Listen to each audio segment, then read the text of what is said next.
All right. Well, everybody, welcome. I'm going to share my screen.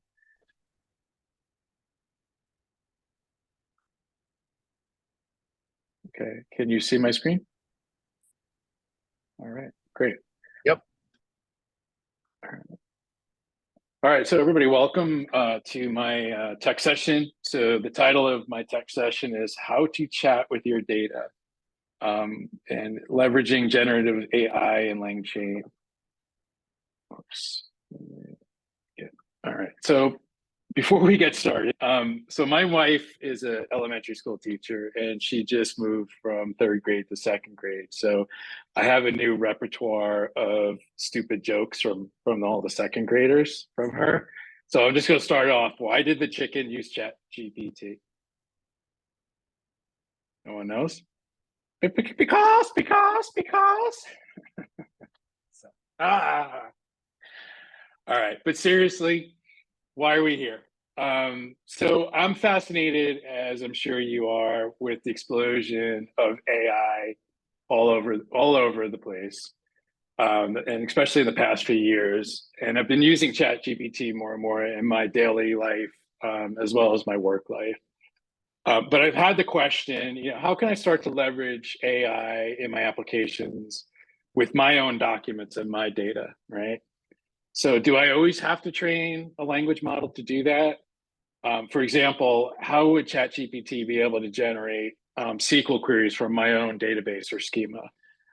Or could I use AI to answer questions about my own documents? Say there's a pile of resumes that I analyze and ask questions about. It turns out the answer is it depends.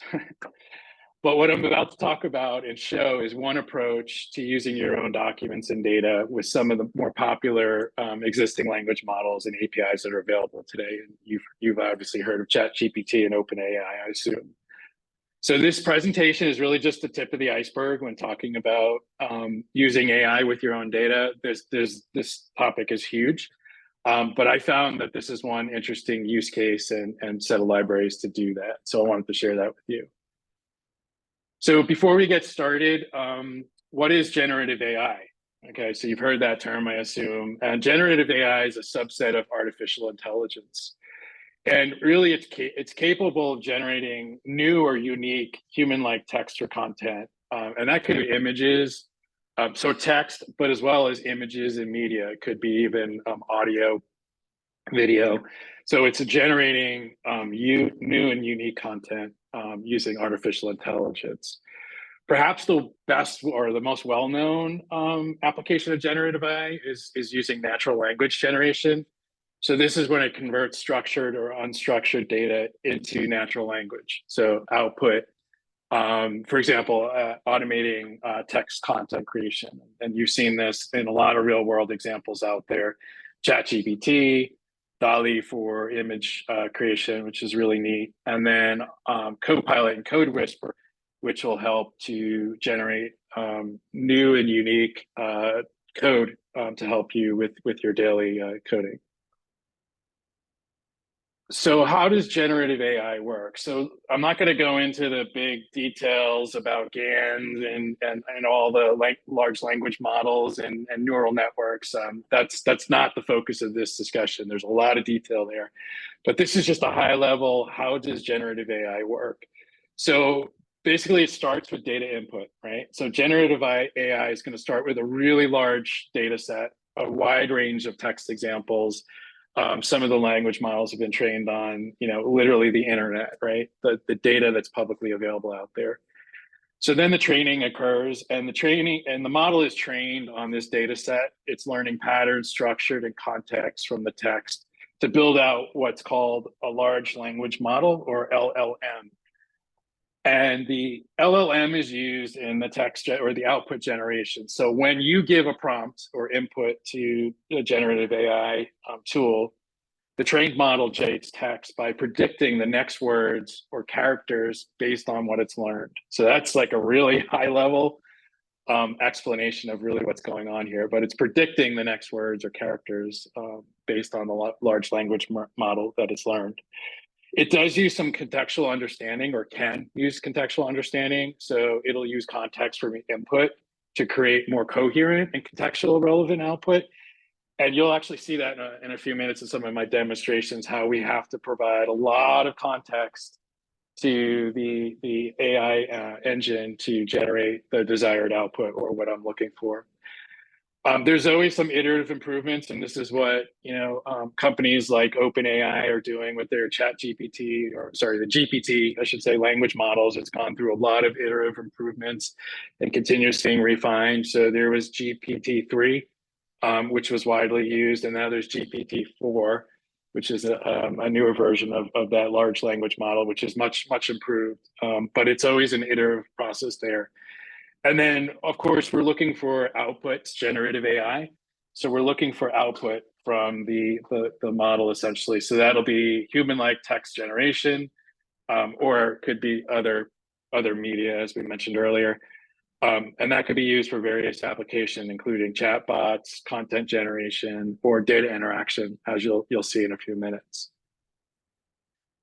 So one type of AI that you'll hear a lot about in this discussion, or we'll be showing, is conversational AI. So conversational AI enables the machine to interact with the human in a more natural, human-like manner. So, you can think about the chatbots and virtual assistants for data analysis, but the conversational AI interfaces really enhances the engagement of the user and could provide more accessibility. So accessibility could include a business person that doesn't know maybe SQL, but wants to engage in a conversation with the chatbot to basically get the data out of the database that they're looking for without actually knowing SQL. So actually, we'll see that in a few minutes.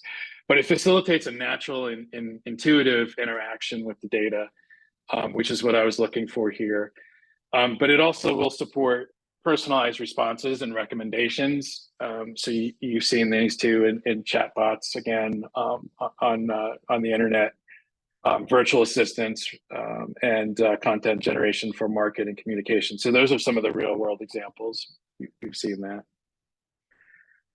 So how do we, coming back to my original intent for this project, or this research, was how do I interact with my data and some of these large language models? So in the research I did, I came across a library, or a set of libraries, called LangChain.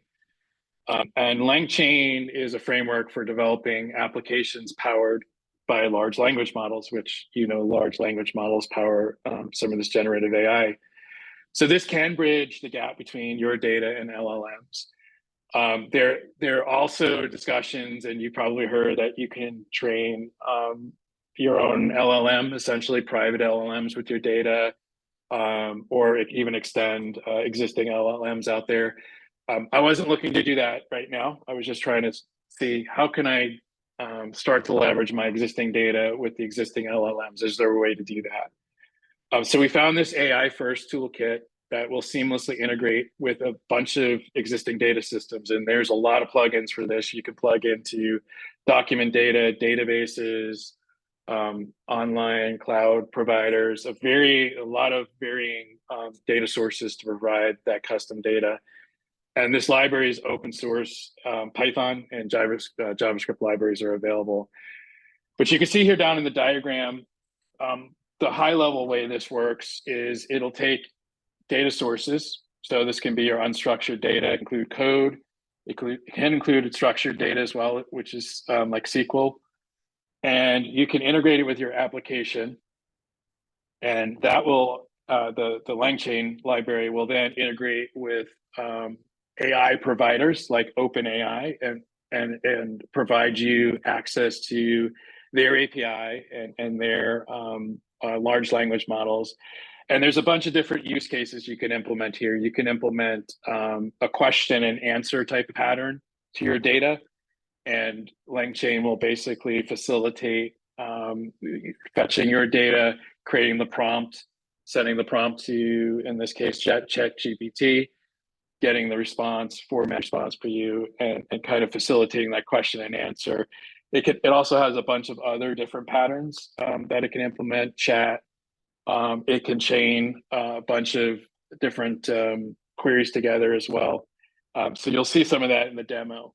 So it, in my research, LangChain seemed to be a very popular library to do some of this data, exposing essentially your data and interacting with the generative AI tools.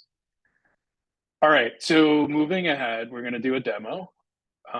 And the first demo, what we're going to do here, and again, this is using LangChain and OpenAI. We're going to do a chatting with unstructured resume data. So the scenario here is I have a resume and I want to use the data in that resume to basically allow me to ask questions about that resume and intelligently have the generative AI tool generate responses back to me based on that data. So what we'll see in this demo, and this first one, and this is just a demo using a single document, but you'll see here in this diagram, I'm going to first load the document, which makes sense, and then I'm going to split those into what they call text splits. And then the tool will also allow me to ask a question, right? So this is similar to you asking ChatGPT. But what happens next is it'll combine my question along with the data from the document into a prompt. Okay, so that prompt is going to be used in this case by ChatGPT or the Open API, Open AI API to create the query against the language model and their API, and then return a response. So the key here is the LangChain library is allowing me to generate that prompt and combining the context of my resume along with my question to get an answer. So I am going to flip over to code here. And this is very, very simple, just to kind of show you what's going on. But LangChain has a bunch of different libraries and capabilities. So what I'm doing here is I'm importing the PyPDF loader from LangChain to load my PDF. And then I'm loading the large language module, class module here to allow me to interact with OpenAPI. And then I'm going to load the question and answer module. So that's going to allow me to just query against my own data. So the first thing you do when you use this library and in the context of OpenAPI, which many of you will do, is you have to provide an API key. So you will have to sign up on the OpenAPI for the API and provide a key, and there is a cost involved. So we'll talk about that a little bit later too. But once you provide that key, the next step is I'm going to load a resume. Again, in this case, it's a simple example. I'm going to load a single resume for John Smith. And just to show you what that looks like, this is one of our type of resumes here. So it's a developer's resume. This developer is doing some .NET development and Angular development. And it's a pretty big resume. And I think Christina Tracy will appreciate this. So there's a lot of data here, a lot of data we can ask questions about in this form. So you can see here, it's many pages. Yeah, pretty big resume. Okay. So going back to the example, I'm going to load that resume in and load them into documents. Documents are basically each page in this case of the resume. And then I'm going to use the LangChain API here, which is loading a QA chain. So question and answer chain. The large language model, in this case, I'm going to use OpenAPI. That's one nice thing about LangChain is I'm not restricted to just OpenAPI. There's a lot of other different AI type APIs out there, and you could use those, but this one's going to use the OpenAPI. The model it's actually using in this case, which it defaults to, is Text DaVinci 003. So that's one of their large language models that we're going to use. And for right now, I turn the debugging off, but I'll turn that back on later so you can actually see what the prompts look like for this. So the first example I'm going to do is just load this resume in and then ask a question about it. Who is this resume about, right? All right, so I'm going to run that. I'm going to make this a little bit bigger so you can see that.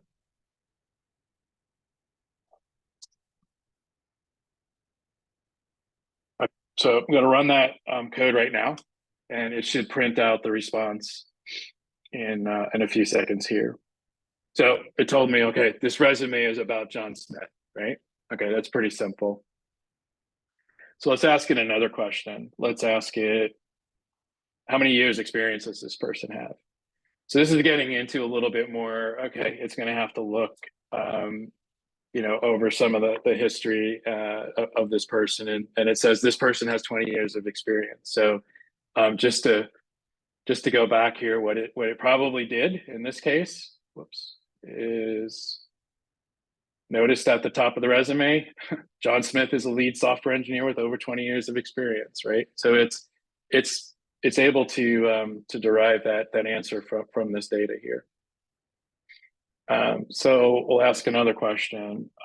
Let's say list all this person's technical experience. So I'm kind of watching the video here, but I wonder if Christina and Tracy can see some use for this already. So here it found in that resume and it summarized for me, all of this person's experience, and they've got a lot, ActiveX, COM, Docker, XML, and so forth. So it's grabbing it from the resume. It found that relevant information. So list all the programming languages that this person has experience with.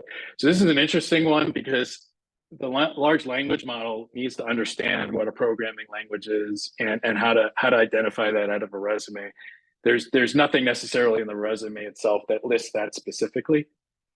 So when I list that or run this here,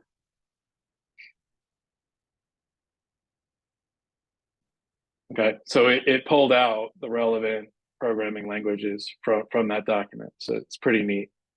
And then this example is what was the shortest, which project was the shortest in duration and the longest duration given in years and months. Now you'll notice one thing is and this is part of learning, a conversational kind of AI, generative AI like ChatGPT is, the more context you give, the more instructions you give to the prompt, the better your answer is going to be. So I've been learning that myself, and you'll see that. But you'll see here, I asked it specifically to give it given in years and months. So let's see how it does.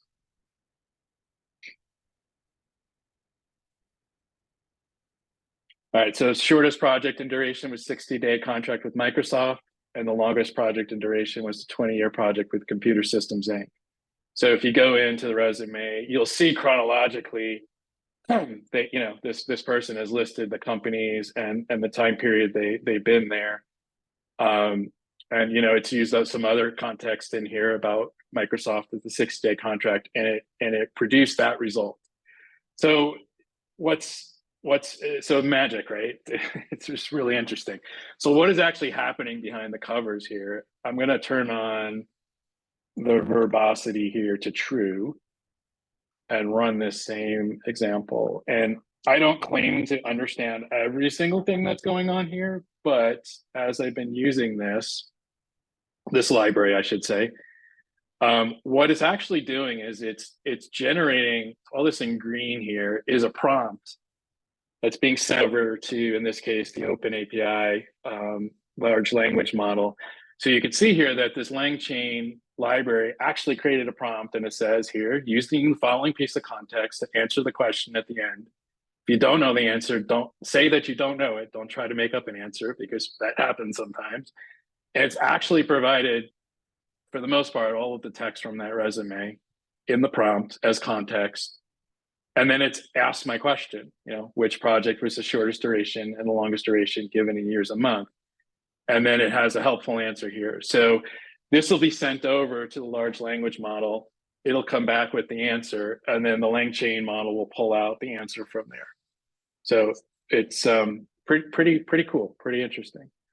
So that is a single document, right? So that might be useful in some cases, but what if I have a whole pile of documents, right? Pile of resumes, how would I deal with that?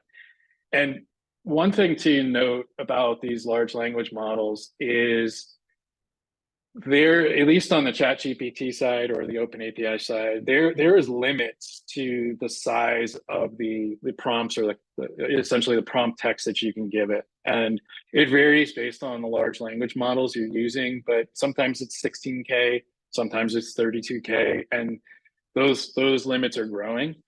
But the limits do exist right now. And that is one thing to understand about this approach is you can't send over gigabytes of information. Essentially, you have to have a fairly limited set of information you can provide in the prompt. But so then, how would I deal with a large set of resumes? What is one approach that we can get to work with such a large set? So what this example is going to do is show you with that larger set of PDFs, or even in this case resumes, how would I do that with multiple documents? So the steps here would be splitting them again into taking the input PDFs, and actually it'll be a couple of different kinds of inputs: PDF, text, documents, and it will split those into chunks. So basically, again, it'll take the text in all of those resumes and split them into, in this case, 1K chunks. And then it will create what is called embeddings. And Jan actually did a really good presentation probably a month or two ago in our Lightning Talks about the details on what an embedding is. But just at a high level, an embedding categorizes a piece of text, given text or word, by a vector representation. So a vector is really a coordinate or a bunch of numbers, essentially floats, that represent that text in a mathematical way. Then the vectors together, that when you put the vectors together, the vectors that are closer to each other are usually pieces of information that have a similar meaning or related. So in this case, that's how we're going to select relevant chunks of text from all of these resumes that I want to send into my prompt when I give it over to the open API or the large language model. Because again, I can't send all of the data. So I'm going to try to find the most relevant data to provide in my context to answer my question. So in this case, we're going to create the embeddings and store them locally in a vector database. So there's different types of, in this case, it's called Chroma. It is a vector database that will allow me to store all these embeddings. And then what we're going to do after we do that is we're going to, same idea, is we're going to already created the vector store. So then as the user, I'm going to ask my question. But the difference here is before I combine that with my context, I'm first going to create a vector or set of vectors from my question and try to find the most related information from my vector store. So that's the information from the resumes, and then put those together into a context that I'm going to create a prompt out of, that I'm then going to send over to the open API to generate a response. So let's see this demo. All right, so here in my documents folder, I have four resumes. I could have a lot more, but I'm going to keep this pretty simple for this presentation. So we have John Smith in here, same resume as before. We have a couple of other resumes. So here's a resume from Juan Garcia, who's got a doctorate in philosophy. And then Rachel Green, whose her resume is in here as well, and she is a teaching assistant and worked in a writing. And then I can't open Gloria's here, but her resume is in here too, and she's a developer as well. So there's 4 resumes in here. So the code to do this, again, I'm going to import most of my functions and libraries from the LangChain. I'm going to set my open API key. And then I'm going to load my documents. So this is basically just iterating through the directory and using the various loading libraries that are provided, load the content from the documents. And then at this point, I'm going to split the content into text chunks. So that's taking all of this and all this data that's coming in from the documents and just splitting them into by chunks of 1K or 1,000 characters, essentially. Once I have that, at this point, I'm going to run those chunks through an embedding API. And again, this is actually provided by Open API. They have the ability to do that, and they're using this model here, text embedding, ADA02, whatever that means, to actually generate the embeddings. But those embeddings, again, are representation of the text in these vector formats, and it's going to persist it to a local database, essentially. And there's where we persist it. And then at this point, I'm going to use the LangChain library to create a conversational chain, which basically will allow me to, again, query the data, but before it actually creates the prompt and the context in the prompt to send over to the large language model, it's going to try to retrieve documents from the vector database that, or chunks of text, that's just in the vector database, that are close to what I'm asking or relevant to the question I'm asking. And that's what it's going to use to generate the query or the prompt over to, in this case, the Open API. And then the rest of this code is just kind of fluff to just make the prompt prettier when I ask the question, and then it'll call the appropriate API. So I'm going to go ahead and run this. So I'll make this a little bit bigger. Oops. All right, so I'm just going to clear the screen here and then run this one. Whoops, Python, and this is multi-document Java. All right, so what it's going to do now, and you'll see in a second, there's a folder here created now called data, and that's the Chroma database that's storing the vectors that represent the embeddings. So that's generated locally for me, and then I have a prompt here. So again, just to recap, what happened is, sorry.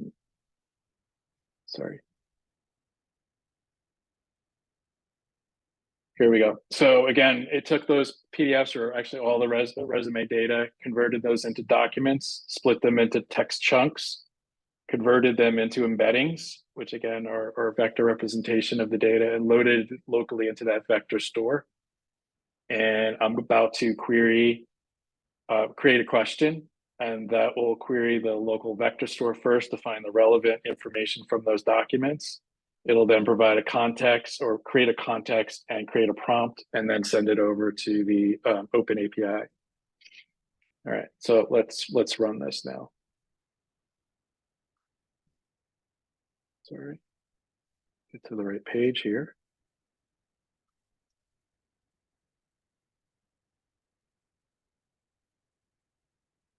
All right, where's my code? Oh, here we go. Sorry about that. All right, so the first question, once I've done this, first question I'm going to ask to this pile of resumes is, who has the most experience with C#? Okay, you saw there was a variety of resumes out there. If I ask that question, it comes back pretty quickly with an answer. John Smith has the most experience with C#, and you guys saw that earlier, that indeed that was the resume. So one of the other things I actually forgot to mention is this is a conversational API. So what that means is it's actually using the output from the previous question as context or input to the next question. So that's building context, and that's allowing you to kind of have more of a conversation about the data. It's in a sense, it's remembering what you asked it previously, and the output of what you asked. And I'll show that in a minute when I turn the debug on. So now that I have that context about John Smith, I can say, okay, what other technologies does he work with? And you guys have seen this on the prior demo, and it should come back with the answer in a second here. And actually listed it nicely here. So listed all the technologies he worked with. And then I'm going to ask, again, keeping this in context, but there's a bunch of resumes out here. If I ask, okay, well, how many companies has he worked with in the past? So based on the information provided, the individual has worked with a total of 4 companies throughout their professional experience. That is probably actually not totally accurate, and we'll talk about that in a minute, because there's a couple of more companies in here than 4. So it's one thing we'll talk about is how accurate some of this information is. And then the last one is, do they have any experience with Python? And it says, based on the given context, there's no mention of this person having experience with Python. So let's quit this in a second. Let's just show what's actually happening behind the covers here. So let me go to that code. And I'm going to turn on the debug real quick. All right. So this is going to now, I'm going to make this bigger. Hope everybody can see this. Okay. So I'm going to run this again. And I'm going to ask the first question this next time here. Oops. Why is it asking me to do that now? All right, so now the information in green is what LangChain is helping me create as far as a prompt here. So you can see here again, it's telling the language model, use the following pieces of context to answer the question. If you don't know, just say you don't know. So giving it instructions. And then it's actually, again, it's search for chunks of text from all of those resumes that's relevant to the question I'm asking. And you can see here for context, it's provided information from this resume, which is all of this information about technologies and so forth from that resume. And these are all text chunks that it's providing as context. And then it asks the question, who has the most experience with C#? And then it provided the answer. So now if I ask the next question,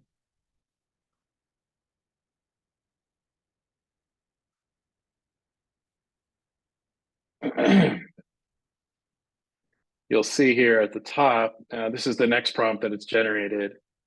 And it started here, given the following conversation. Now notice the prompt is different, and a follow-up question, rephrase the follow-up question to be a standalone question in its original language. So this is all about prompt engineering, getting the tool, the conversation, or the large language model essentially to do what you're looking for. And you can see here that LangChain is providing chat history from my prior question. And it's using that as input to find information that hopefully will answer my next question. So it's provided who has the most experience with C#, and the answer from the previous question is provided here.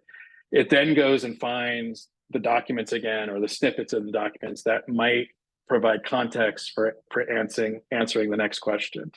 And that's what's provided down here. And then it asks the next question, and it's able to find it. So a lot going on here. Is this perfect? No. Is there limitations? Yes. And one of the big limitations is I can only provide, again, a certain amount of context in my prompt. And that's just the limit of the different various large language models. So it's only going to be as good as the context you can provide it. So there are limitations here, definitely. But thought it was, for me, this is pretty neat on how I could start to leverage some of this data on the large language model. So let's move ahead to a different example. Sorry, why is this not?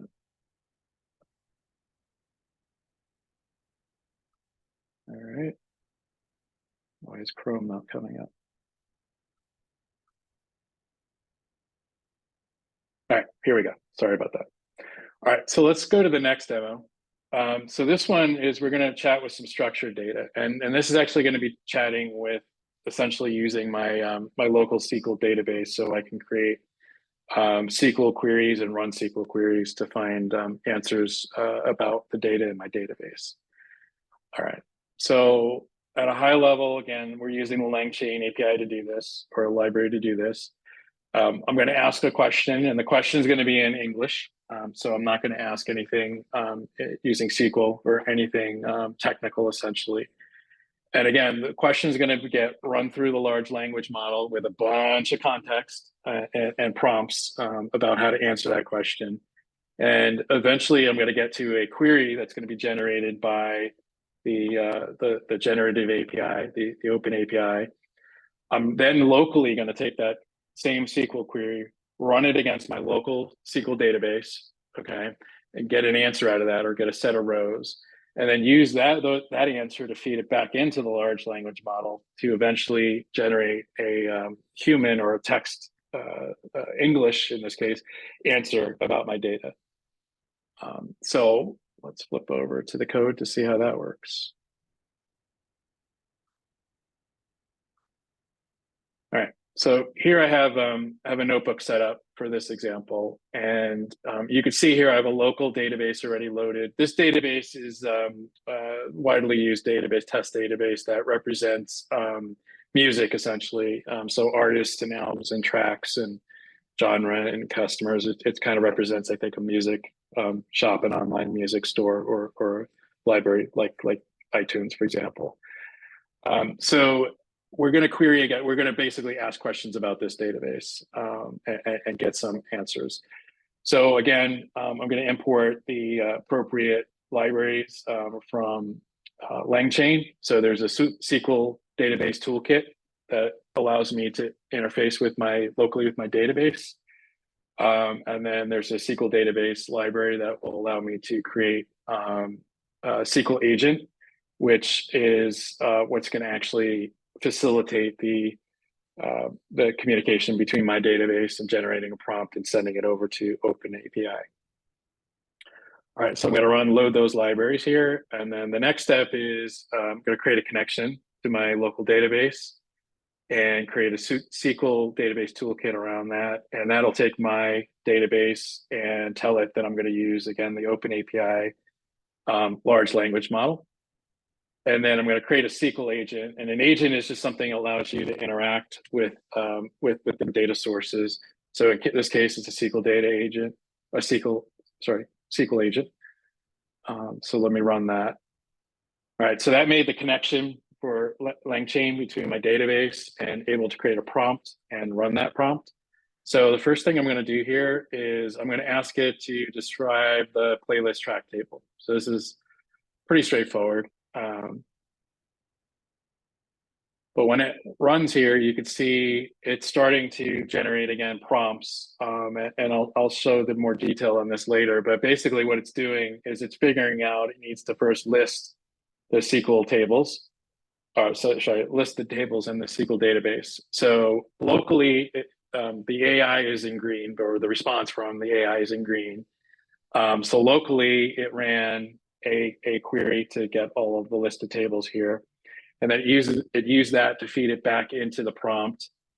And the large language model figured out that the playlist track table is the most likely or most relevant question.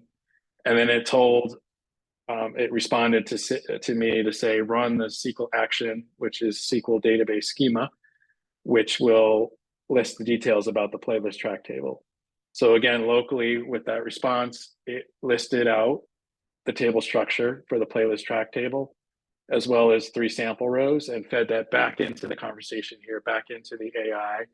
And then based on that, it told me it knows the answer now. And the final answer, and this is the green stuff again, is coming from the OpenAPI or the large language model. The final answer is the playlist track table contains 2 columns, playlist ID, track ID, both of which are integers from a primary key, et cetera, et cetera. So it's basically describing the playlist track table for me. So it's based on this one question that I asked. That's all I asked it. The LangChain library helped facilitate basically the conversation between the local information and the large language model to have the large language model basically answer me with the relevant information, which in this case is correct. So that's a pretty simple example. Probably a more realistic or interesting example is when I'm starting to ask business questions, right? So here I'm going to ask the question, list the total sales per country and which country's customers spent the most. So now you're starting to get into, if you understand relational databases and how to get data out of them, now you're going to have to start understanding multiple tables and the relations between those tables and how to join. This is where it could get more complex, and where a business person may not have this skill set. But if we leverage something like this, and I'm going to run this right now, you can see it's having the conversation now again. And a lot of this is very similar. It's going to start out by first trying to determine the tables that need to be included in the query. It's then going to ask information about, and I'm going to make this a little bigger so you guys can see this. And then it's going to ask information about the schema and the structure of those tables. It's going to ask for some sample rows too, and it uses that to help derive the context for how to answer this question. And then it's actually going to be able to generate SQL. So you see here that the action that it determined next was creating the query itself. And again, the stuff in green is coming back from the large language model from the Open API, Open AI, sorry. And you can see here, it's actually generated a SQL select statement, select country, summing the total of sales from invoice. It's doing the join on the customer, and it's figured out the foreign key, all from this information, and how to order it as well. And the green, the stuff in blue is what's actually executed locally against my local database. So you can see here now, it's actually gotten all of that information back from my database. And then I feed that back over a conversation to the AI, and it says, okay, I know the final answer now. It's kind of cool how it does that. And then based on this information in blue, it figured out the customers from the US spent the most, and it has a total of $523.06, which you can see here. So that is the answer that would be returned to the user, and you just saw kind of the conversation. Pretty neat. So what does that look like in a little bit more detail? The LangChain library has a debugger kind of tool here, which I don't believe is fully available to everybody. I think this is kind of in beta right now. But this kind of gives you a little bit more insight into the conversation between the LangChain library and the large language model. So I'll just show this real quick. This is the same query that I just ran in the debugger tool. So on the on the LangChain side, it's figuring out what to do and that it needs to create a prompt. And here is where you see how the LangChain library put together a prompt to the large language model. And you can see here, it's very verbose, right? You are an agent designed to interact with the SQL database. And it's essentially describing everything that it wants out of the large language model, how to do things. So it's instructing it, do not make any DML statements. So it doesn't want it to do any inserts and update deletes. That's kind of scary. But it's describing everything that needs to happen here.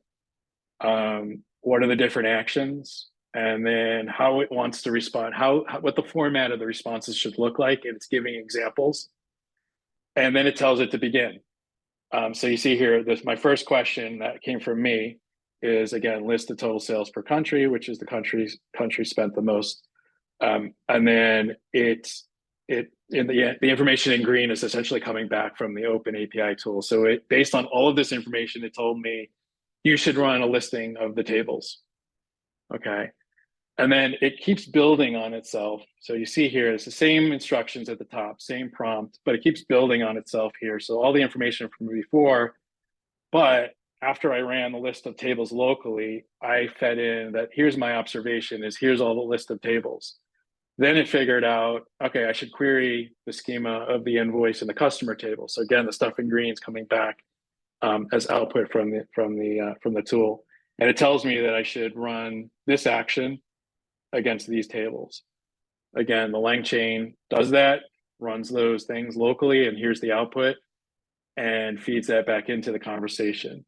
Okay, so here's all of that information building on the conversation and the context.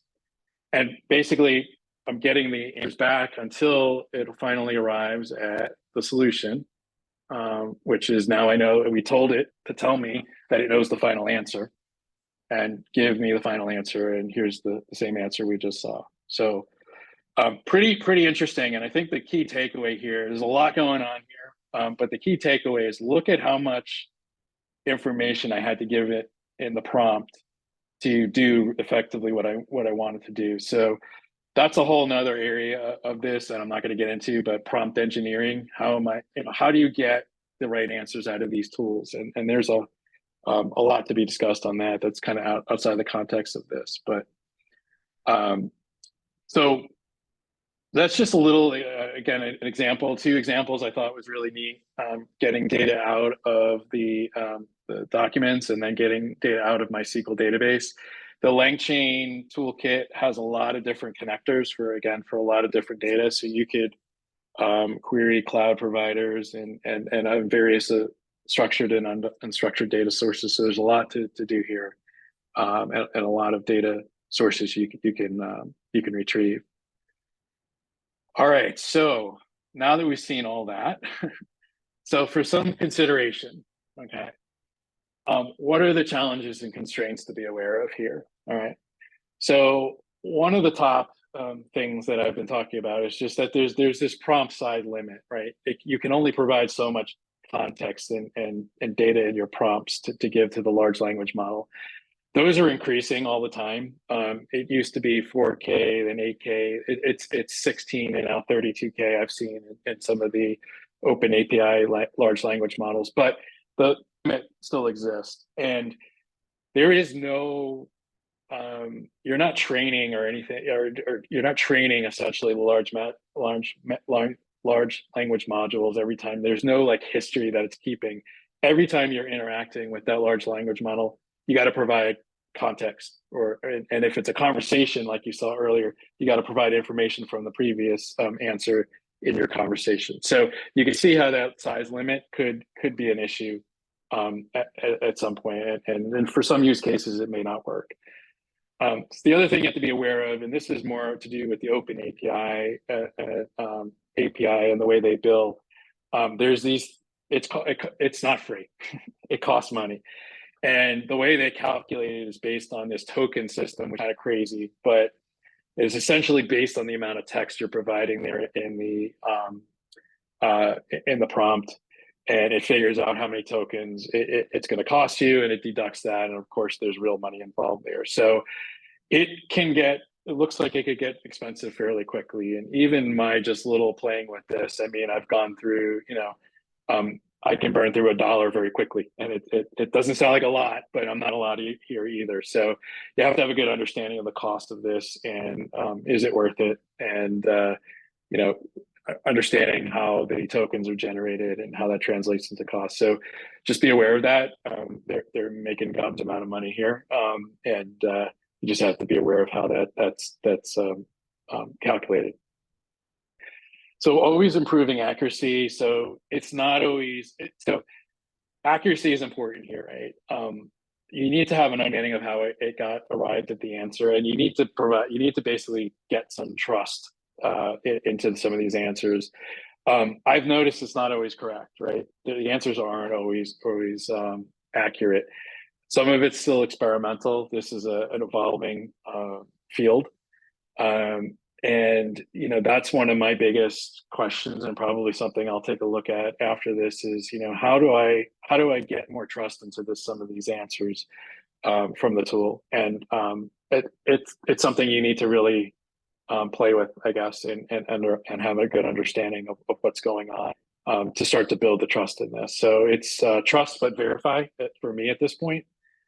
And they're always expanding compatibility and use cases. So you see in terms of generative AI, they're generating various media and content. It's not just text. So that's always ever evolving. And the API is changing all the time too. So just something to be aware of there. A big topic, which I'm not going to really get into because it's a huge one and a very maybe controversial one, is sensitive and private data. So yes, I'm sending over data from my database, at least parts of it, my schema and some of my data over to these APIs, and it's being used with the large language model. I don't know, there's not always great visibility into what's happening with it. So how do we ensure data privacy and security in the conversation? It's not part of the scope of what I'm covering here, but it's a big consideration, and something I think will just keep getting better as folks are using more and more of these technologies. And then another challenge is going to be, how do you ensure compliance with data regulations like GDPR and CCPA and so forth? So there's a lot here. Probably another topic, another discussion, another day. And then finally, there's ethical considerations here, right? For the language models, how does it ensure against bias and fairness of the answers? That's something that is evolving too, and you sort of have to trust the folks that are creating these language models and these tools, that they're looking after these kinds of things. We talked about privacy and data security as another ethical consideration, and then just transparency and accountability, right? Like, what are they doing with my data? How is this language model created, and so forth. So there's a lot of considerations here. It's probably a topic for another discussion, but something you should be aware of if you use these tools. So just to recap where we are, or what we went over, the key points here would be generative AI can generate human-like text content, right? So it can generate unique or new content from prompts and conversations that you have with the language model. So generative AI models do this by predicting next words or characters based on what it's learned before. So that's kind of the key of how this is working. Conversational interfaces, as we've seen, can facilitate natural and potentially intuitive interactions with the data. So starting to have a conversation with your data or chatting with your data. LangChain is the framework that I use for developing applications powered by the language models. There are probably others out there. This is the one that seems to be pretty popular right now. And again, you can interact with your unstructured and structured data in your application using that library. And as we mentioned, there's still many considerations and challenges ahead. There's technical challenges. We've talked about that, security, privacy, and ethical challenges. It's probably cost too is another big one to consider here. So, all right. So I have some references here when we share out the slides. So obviously, OpenAPI is a big player right now in generative AI, and you guys have all heard about ChatGPT. A link here to LangChain. And then these two, this blog post and this YouTube was instrumental in kind of guiding me through what I did here. A lot of the some of the code and so forth came from these chats. So I would recommend viewing that video and take a look at that chat post if you want to learn more about what you just saw here today. All right, so that's my presentation. I'll open it. We've got about 6 minutes. Open it for questions, and I'll see if I can answer them. This is a big topic.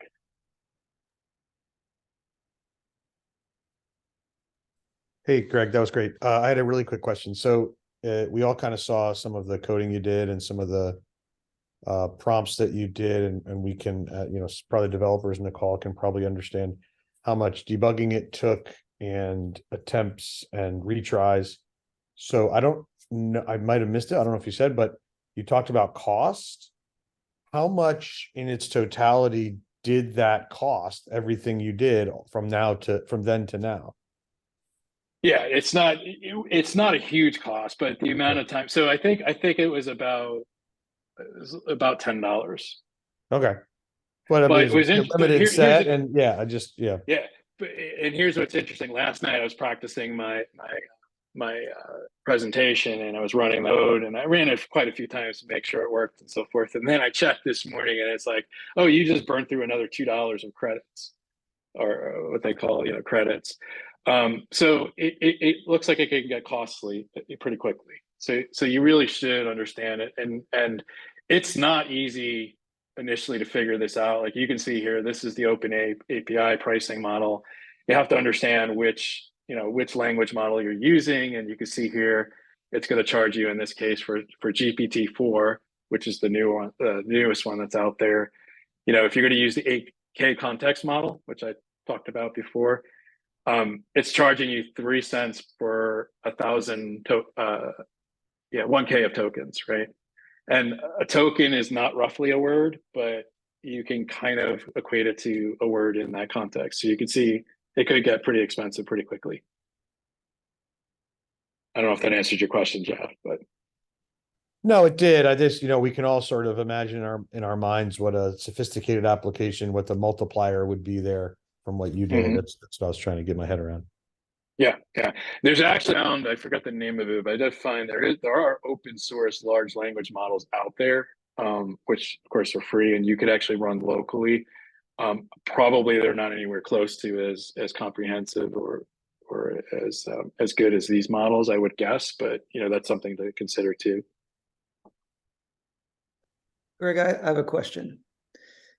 If you asked the SQL LangChain agent something like, can you find me any data in the database that either looks out of place or something unusual, compared to other pieces of data, what do you think the response would be? In other words, can AI in this case, this LangChain and with the SQL agent, can it help the user with more than just facilitating interaction and generating SQL behind the scenes, but actually become like a better user?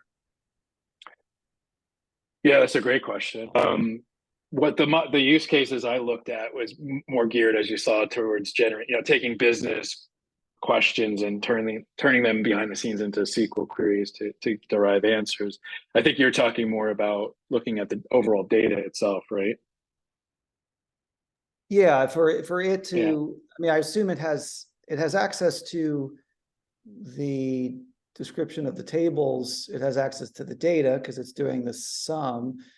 I don't know if you look at the data more broadly and say, do some analysis that says, like most companies are looking for data that, maybe there's, incomplete data, which is a big problem for companies. Maybe there's, just finding data that is out of the norm. Like whatever anomalies and things. Yeah, anomalies, whatever that means, I think Yeah. would be excessively useful. Yeah. I don't honestly know the answer to that question. I would gather that if it had a way to start to pinpoint on which table that data be in, or some sort of context around it, because again, it's going to have to, in this use case, the way this is working, it's going to have to bring that data somehow into that context, right? So we could take a look at it. I guess theoretically it could be possible, but it's a good question. I don't know the answer to that. That would be a great use case, though. It may cost $20 to run that. May cost $20. Yeah. So you might have noticed a charge on your credit card, Arthur last night. Any other question? All right. Well, thank you for attending my presentation, and I hope you learned a little bit about generative AI and some ways we can converse with our data. So, all right, thank you. Thank you. Thank you. Great job, Greg. Thanks. Thanks a lot.